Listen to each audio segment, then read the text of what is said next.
What if I told you that in the middle of one of the busiest airports in America, on a completely ordinary Tuesday morning, a dog saw something that every single human being around him had completely missed? Not a bomb, not a weapon, not contraband hidden in a suitcase, something far more devastating. 3 children standing right in the open, in plain sight, surrounded by thousands of people who were in the most danger of their lives. And the only thing standing between them and disappearing forever was a German Shepherd named Rex and the man who trusted him completely. Stay with me, because this story is going to take you somewhere you are not prepared for. My name is not important right now. What is important is that you understand something before we begin. Every single detail in this story matters. Every small thing that seems insignificant in the beginning becomes a piece of a puzzle that, when finally assembled, will leave you absolutely breathless. So do not look away. Do not skip ahead. Because the moment you miss, you will never see the full picture. And this story, more than almost any other I have ever told, demands to be seen in full. Before we start, make sure to hit like and subscribe. And really, I'm curious where you are watching from. Drop your country name in the comments section. Let us go back to the beginning. The sound hits you first. That is always how it is at a major international airport at 7:45 in the morning. Before you even see anything clearly, the sound wraps around you like something physical, something almost alive. Thousands of rolling suitcase wheels on polished floors. A sound that somehow manages to be both singular and collective at the same time. Like rainfall, but mechanical, relentless, purposeful. Overhead announcements cutting through every few minutes in multiple languages. Children crying, couples arguing in hushed tones that somehow still carry. The deep mechanical groan of jet bridges extending and retracting. Coffee machines behind the terminal counters hissing and sputtering. Shoes squeaking, gates beeping. The world inside an airport at peak morning hours is its own universe, its own ecosystem, completely self-contained and completely indifferent to any individual within it. Officer Daniel Mercer had worked this airport for 11 years. 11 years of Tuesday mornings exactly like this one. He had stopped noticing the noise the way you stop noticing the hum of a refrigerator. It became background. It became texture. What Daniel noticed after 11 years was the deviation, the thing that did not fit the texture. That was the job. That was what they paid him for. But if we are being honest, and we are going to be very honest in this story, it was not Daniel who was the truly extraordinary one on this particular morning. It was Rex. Rex was a 4-year-old German Shepherd, dark as mahogany along his back and sides, with that characteristic tan coloring beneath, legs, chest, muzzle, that you see in the breed, but somehow seems more vivid, more deliberate in a dog like Rex. He moved the way elite athletes move, with a kind of coiled, effortless efficiency that suggested reserves of power and speed that were never fully on display. He walked at Daniel's left side, always the left, always exactly half a step behind, which is the trained position. But with Rex, it never looked trained. It looked like a choice, like he had simply decided that this was where he belonged. 3 years before this morning, Rex had made a different kind of decision. Daniel did not talk about it often. He talked about it almost never, actually, because there are experiences that language reduces rather than conveys. And what happened 3 years ago in a parking garage on the south side of the city was one of those experiences. The short version, the only version Daniel would give if pressed, was this. A suspect had been armed. Daniel had been in a position where he could not have defended himself, and Rex had intervened before Daniel could even register what was happening. Daniel had come away with a scar along his left forearm that he sometimes touched without realizing he was doing it. The suspect had come away with a much longer stay in the hospital. And Rex had come away with a torn ligament in his left rear leg that had required surgery and 8 weeks of rehabilitation. 8 weeks during which Daniel had visited every single day without exception. He had sat on the floor of the veterinary facility and read aloud from whatever book he had in his bag. Not because he believed Rex understood the words, though he was not entirely sure he did not believe that, but because he wanted Rex to hear his voice, to know Daniel was there, to know that the partnership held even when the work was paused. When Rex came back, he came back different in one specific way. He was sharper, not just trained sharper, which would have made sense, but sharper in some deeper register that Daniel could not fully articulate, but absolutely could feel. Like the injury and the recovery had reorganized something in Rex's interior, had made him more present somehow, more attuned. His alert accuracy in the months following recovery was, statistically, the highest it had ever been. His supervisor had noted it in a report. Daniel had noted it in a way that had nothing to do with reports. So on this Tuesday morning, when Rex's ears made that particular shift, when his body dropped maybe 2 degrees lower at the shoulder, and his tail went from easy and neutral to still and focused, Daniel felt it before he consciously processed it. Felt it the way you feel a temperature change? A change in the atmosphere. Something different in the texture of this ordinary Tuesday morning. Daniel followed Rex's line of attention. He was practiced at this. You did not look immediately to where the dog was looking, because that telegraphed your focus and altered the behavior of whatever you were observing. You swept. You let your eyes travel naturally across the space, as if you were simply scanning the way officers always scan, which you were, but more specifically, more deliberately. You let the scene come to you rather than going directly to it. The woman was hard to miss once he knew where Rex was pointing him. The bright blue coat was genuinely striking, the kind of blue that is not quite electric, but absolutely refuses to be subtle. A color that in any other context might seem cheerful, festive even, like something you would wear to an outdoor brunch in spring. In the fluorescent, institutional beige and gray environment of a busy airport terminal, it was almost jarring. She was perhaps 35, maybe a year or two either side of that, with dark hair pulled back in a way that looked like it had been neat an hour ago and was now coming undone at the edges. She was moving quickly, not the quick walk of someone running late for a flight, which Daniel knew extremely well after 11 years, but something different, quicker than her luggage allowed for comfortably. So she was slightly lopsided, the rolling suitcase behind her tipping and correcting and tipping again. And she had children with her, 3 of them. Daniel counted automatically. A girl who looked maybe 9 or 10, 2 boys who were younger, perhaps 6 and 7 or 7 and 8. It was hard to be precise at distance. The boys were on either side of her, one holding her hand and one not. And the one not holding her hand, walking with a stiffness that Daniel would later think about a great deal. The girl walked slightly behind the woman, at the rear of the small group, and she was the one Rex had locked onto first. Daniel knew Rex had locked onto her because of the specific quality of Rex's stillness. There was a difference between Rex alerting to a scent and Rex responding to a behavioral signature.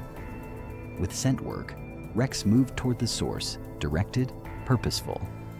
With behavioral work, which was a secondary training that Rex had proven unexpectedly gifted at, he went still in a particular way, and his gaze became what Daniel privately thought of as fixed, like a compass needle finding north. It was fixed now, fixed on the girl in the back of the small group. Daniel kept moving at a casual pace, in maintaining the natural rhythm of his patrol route. Rex matched him without being told to, which was one of the 1,000 small things Daniel found remarkable about this dog. He moved when Daniel moved, stilled when Daniel stilled, at a level of coordination that required no commands because it had transcended commands into something else entirely. Partnership in the truest sense. They were close enough now that Daniel could see the details his training told him to catalog. The children's clothing. The older girl was wearing a light jacket, the kind of thin zip-up that would have been appropriate for a mild fall day, maybe 55 or 60 degrees. One of the boys had on a heavy winter coat, the puffy kind, appropriate for genuinely cold weather. The other boy was in a long-sleeved shirt, nothing over it. which would have been appropriate for a warm day. 3 children, 3 entirely different clothing temperatures.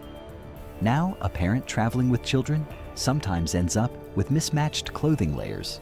Daniel knew this. He had been a child.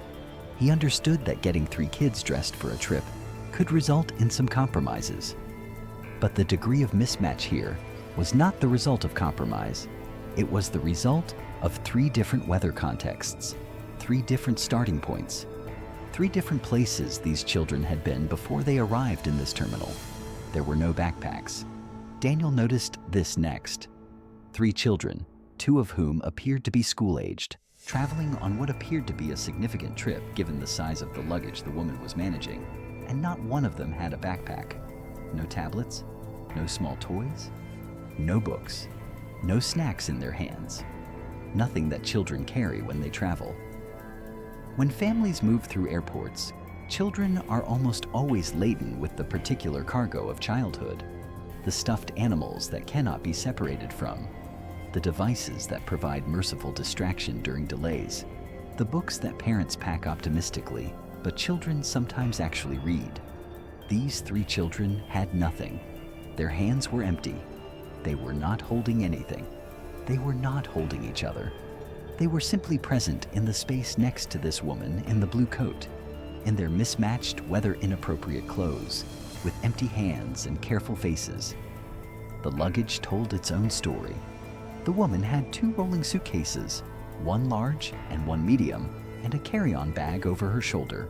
The luggage tags on the 2 rolling suitcases were visible from where Daniel was now positioning himself to observe without being observed. The large suitcase had a tag that read, Anderson. The medium suitcase had a tag with initials he could just make out as he angled slightly.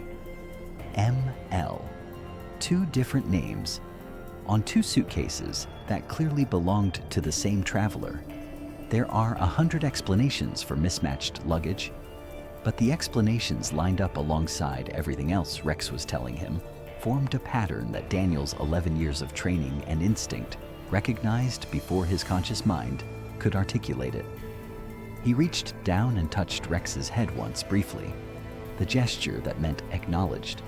Rex's tail moved once, just once in response. They began to close the distance. The girl noticed Rex first.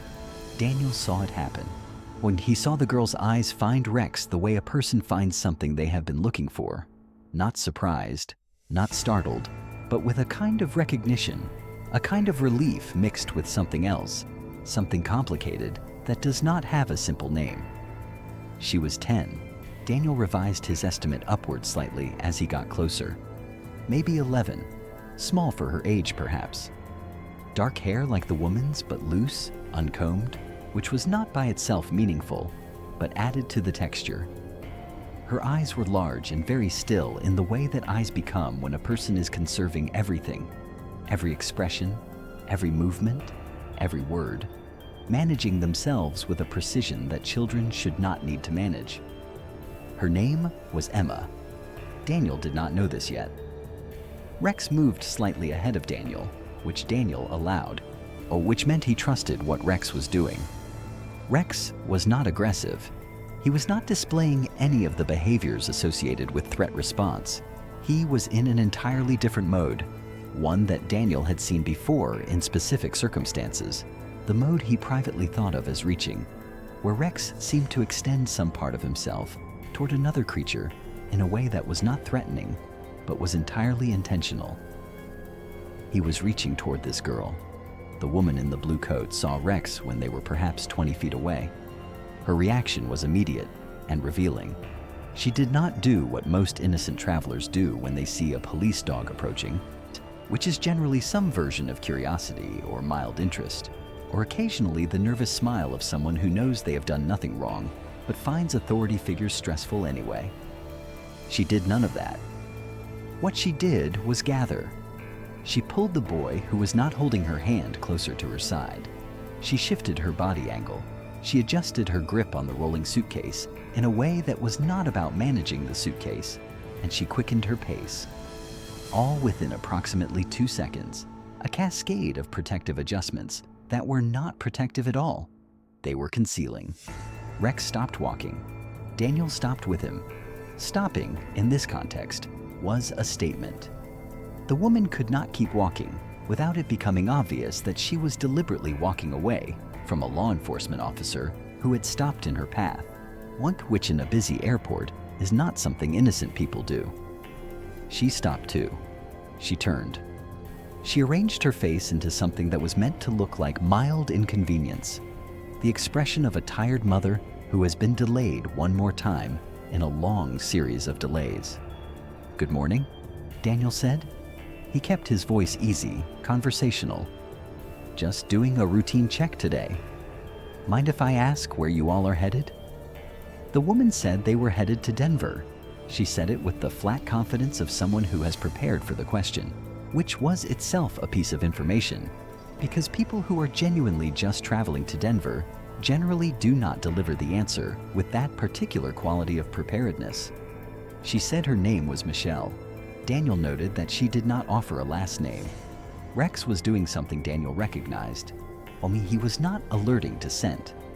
He was doing the behavioral thing, the deep attunement thing, and his focus had shifted from the girl to cycling across all three children in a pattern, moving his gaze from the girl to the older boy, to the younger boy, and back again, as if taking continuous readings from all three simultaneously.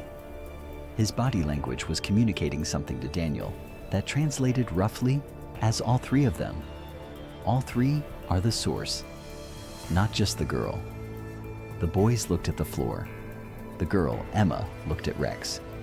Just Rex. Not Daniel, not the woman, not the floor. Rex. And then Daniel saw it. He almost missed it because it was so small, so deliberately small, which itself was part of why it hit him with the force it did. The girl touched her sleeve with two fingers of her opposite hand. A tap, and then another tap, and then a third tap. 3 taps, deliberate, patterned, quiet. The kind of small gesture you make when you need to communicate without being seen communicating. Rex's response was immediate and physical. His head dropped a fraction lower, his ears came forward to their most engaged position, and his breathing, which Daniel had learned over 4 years to read like a second language, shifted. He was fully, completely, irreversibly locked in. Daniel had been in this work long enough to understand that what just happened was not coincidence. Children do not tap their sleeves in patterned sequences by accident. That was a signal. That was a deliberate, intentional, practiced signal, which meant this child had known somehow that there was a possibility she might be in this situation. And which meant someone had taught her what to do if she was. Daniel did not know yet what any of this meant in its full context, but he knew, with the certainty that 11 years of experience produces, that he was not going to let this woman and these 3 children board a plane to Denver. The confrontation that followed was not dramatic in the way confrontations look in films. It was quiet and tightly coiled, and it happened in increments. Daniel asked for identification. The woman produced a driver's license and a boarding pass with the name Michelle Landers on it. He asked about the children, who they were, where their documentation was. The woman said the children were her niece and nephews, that she was taking them to visit family in Colorado, that their mother, her sister, had asked her to escort them because the sister was dealing with a family emergency. The explanation was smooth. It had the shape of a plausible story. But Rex had moved. Rex had positioned himself between Michelle Landers and the direction of the gate, not blocking her in an aggressive way, not growling, not displaying any threat behavior, simply present, simply in the way, in the specific way that said, this path is not available right now. Michelle Landers looked at Rex, and something shifted behind her eyes. Mothers get frustrated, Daniel knew that, genuinely frustrated, and their frustration looks a specific way.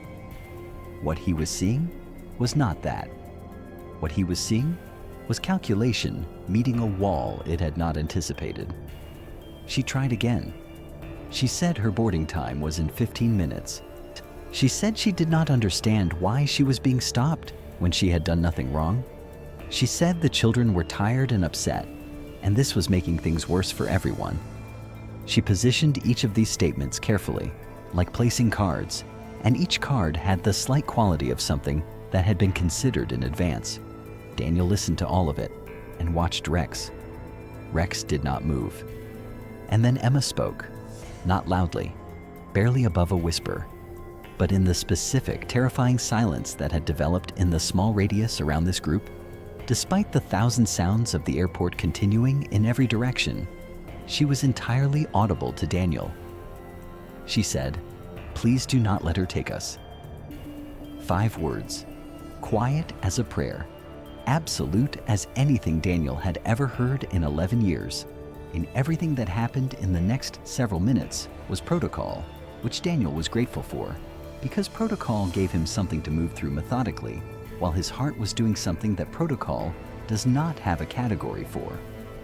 He called for backup. He called for a supervisor. He called for Child Protective Services and Victim Services contacts, because protocol exists for exactly the moments when a person needs a structure larger than their own reaction. 2 other officers arrived within minutes. Michelle Landers was detained and taken to a secure room. The children were moved to a private family services area that the airport maintained for these exact circumstances. A room that was softer than the terminal, that had some chairs that were not the hard plastic of the gate waiting areas, and that had water and small things to eat. Rex stayed with Emma. Daniel did not instruct him to. Rex chose it. The investigation that unfolded over the following hours was, in the technical sense, straightforward. The airport had comprehensive surveillance coverage, and the security team was experienced and efficient. What they found when they reviewed the footage from the relevant time periods was a story that assembled itself image by image into something that made the detective leading the review stop the footage twice and sit very still before continuing. Emma had arrived at the airport 3 hours before Daniel encountered her. She had come through the main entrance with 2 adults who the investigation would determine were her maternal grandparents, who had been taking her on a trip to visit cousins. The footage showed them entering together, showed them proceeding toward check-in, showed the moment at a crowded junction near the check-in counters where the crowd thickened and shifted, and Emma was simply no longer with her grandparents. The footage did not show Michelle Landers taking Emma. It showed Emma present, then not present, and then much later present again in Landers' company near Gate D. The older boy, whose name was Marcus, had come through a different entrance with his father approximately 90 minutes later. The father, reviewing it later, had described the moment he lost sight of Marcus as happening in under a minute near a busy bathroom corridor. He had believed initially that Marcus had entered the bathroom, and he had waited outside, increasingly frightened, for a child who was already gone. The youngest boy, whose name was Tyler, had been traveling with his mother, who had collapsed suddenly in the terminal from what had been a panic attack brought on by the terror of having Tyler disappear from beside her while she was checking her phone for the gate change notification. Tyler had been with Landers for over an hour before his mother, still in the airport, had connected with security. 3 children, 3 separate locations, 3 separate incidents across a window of roughly 90 minutes. Each one a moment of crowd, of movement, of distraction. Each one efficient. Each one designed to look like nothing. The detective reviewing the footage used the term transporter scam, which was not a formal law enforcement designation, but a name that had emerged from several cases across multiple cities involving the same operational pattern on children acquired in public places, often transit hubs, presented as family, moved through security checkpoints where family groupings draw less scrutiny than single adults with children, transported to another city where the children enter a network that uses them in ways that the investigation was still in process of fully documenting. The children function as props, as the detective put it, using the word flatly and with visible effort to maintain professional distance from what it meant. They make adults appear to be family. They make adults appear to be something other than what they are. They are moved from context to context as needed. Michelle Landers, when she understood the scope of what the investigation had already assembled, stopped calculating and started talking. This was not unusual. It happened at a certain threshold of evidence where the calculation shifted. What she said over several hours of statements was that she was not an independent operator. She was a transporter, as the network called it, one link in a chain that she described in terms that suggested she had understood what she was doing and had done it anyway, under a combination of financial incentive and what she characterized as personal circumstances. The details of those circumstances were for the investigation and the courts to evaluate. What mattered in this moment, in this story, was what the information she provided meant for the 3 children in the soft room with Rex. It meant they could go home. The reunifications did not happen simultaneously, because the family members were coming from different locations, and the process required verification and paperwork, and the particular careful patience of professionals who deal with these situations regularly. Emma's grandparents arrived first. The grandmother came through the door of the family services room and made a sound that was not a word, that was not exactly crying. That was something that exists before language in the human register, and she crossed the room and gathered Emma into her arms with a completeness, a wholeness of embrace that made several of the adults in the room find sudden reasons to look at the floor or the ceiling. The grandfather stood behind his wife with both hands on her shoulders and his eyes closed and his lips moving in what appeared to be a prayer or a thank you, or both simultaneously, which are sometimes the same thing. Marcus's father was a tall man who arrived slightly breathless from having run from the parking structure when he received the call. He was not the kind of man you could see immediately who cried easily or publicly. He was contained in the way that people become contained when they have learned that containment is necessary for functioning. He walked into the room and saw Marcus, and the containment did not hold. It did not even come close to holding. He was on his knees on the floor of the airport family services room, with his arms around his son before anything else could happen. And Marcus, who had held himself carefully still for hours, in the way children hold themselves when they understand that stillness is what is required for safety, finally stopped holding himself still. Only the sound he made when he stopped holding himself still was the kind of sound that reorders the air in a room. Tyler's mother came in a wheelchair because she was still being monitored after her collapse, and the medical staff had not cleared her for full exertion. She reached for Tyler from the wheelchair, and Tyler climbed into her lap, the way only very young children can, completely and without negotiation, as if he was trying to return to a place he should never have left. Which, in every sense that matters, he was. Rex sat through all of this near Emma, not touching her unless she moved close to him, which she did repeatedly, in the particular way that children move toward dogs when they need something to hold that will not ask them to explain why they need to hold it. He accepted her weight against his side with the stillness of something ancient and certain. His tail moved slowly. His breathing was even. When things had settled somewhat, when the families had been given time with each other, and the initial raw intensity of the reunions had softened into something that still hurt, but hurt differently, Daniel sat down near Emma, not across from her, not in front of her, not in any position that suggested an interview or a formal conversation, just near her, the way you sit near someone you want to be available to if they choose to speak. Emma looked at Rex for a long moment. Then she looked at Daniel. She said that her father had been a canine handler, past tense. Daniel received the past tense quietly and did not respond to it except to keep listening. She said her father had been a canine handler for 8 years, and that he had worked with a dog named Archie, and that her father had talked about his work the way people talk about something they love, which is to say often and in detail, and with a particular quality of animation that Emma could still hear clearly in her memory. She said her father had told her about how dogs read people. Not just smells, but feelings, actual emotional states.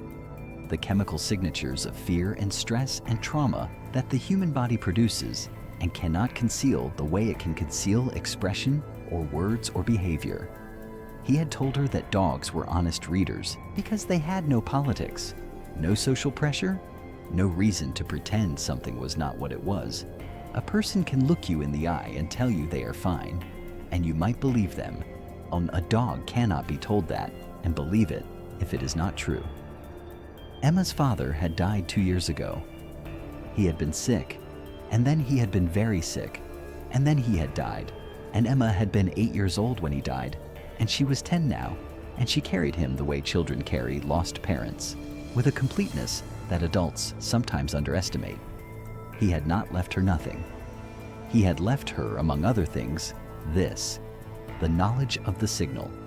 He had told her specifically and deliberately that if she was ever in a situation where she was in danger and there was a police dog nearby, she should tap her sleeve 3 times in a pattern. He had told her that a trained dog would notice the pattern and would tell its handler that something was wrong. He had told her this the way parents tell children things they hope will never be necessary and prepare for just in case. He had been right about the dog. He had been right that Rex would notice. He had been right that Daniel would follow Rex's lead. He had been right that dogs do not get fooled by the things that fool people. Emma reached out and put her hand on Rex's head. Rex leaned slightly into her hand.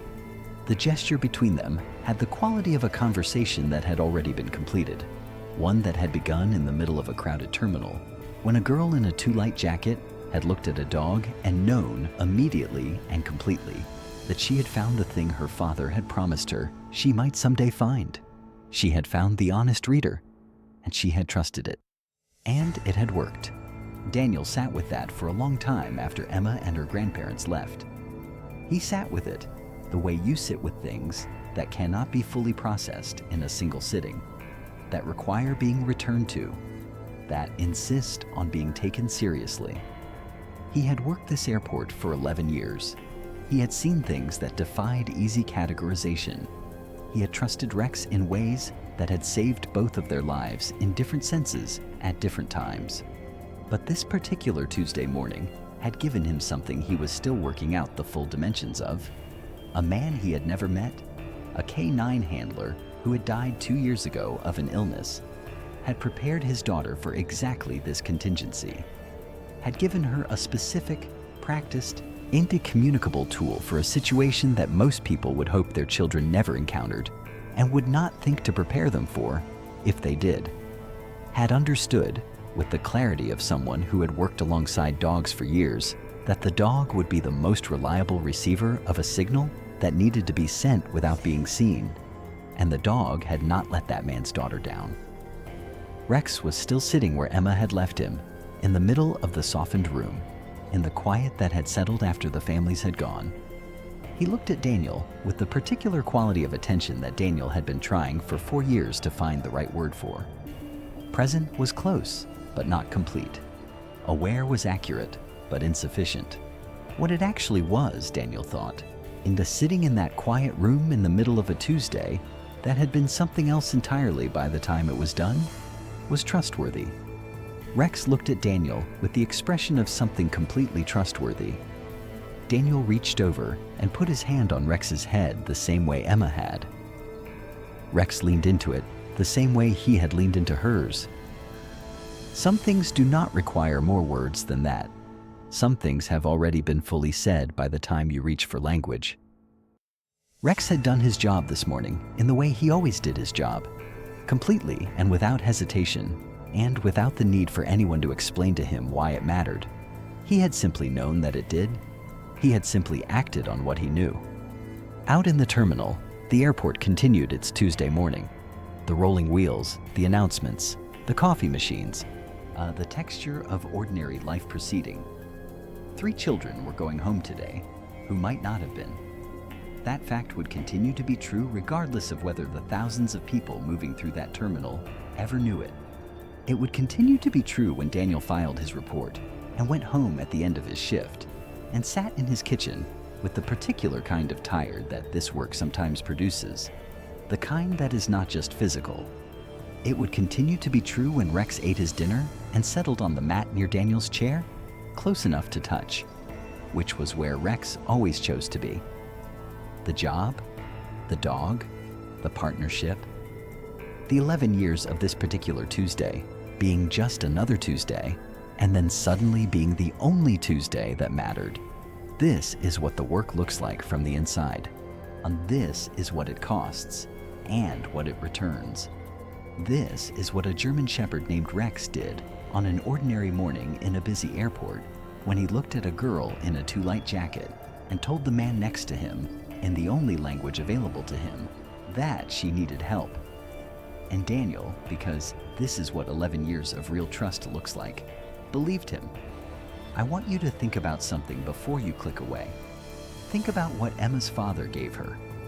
Not as a final goodbye, not as a symbol, but as a practical tool, a real functional thing she could use to stay safe when he could no longer keep her safe himself. Think about how precise you have to know something to distill it down to a 3-tap signal on a sleeve. And think about the kind of faith required to give your child a tool for the worst day, and trust that the tool will work when the worst day comes. And then think about Rex, who had no reason to know any of this history, who had never met Emma's father, who had never been told any part of this story, and who nonetheless received that signal exactly the way it was meant to be received, because that is what he was built for and trained for, and what he had spent 4 years becoming increasingly extraordinary at.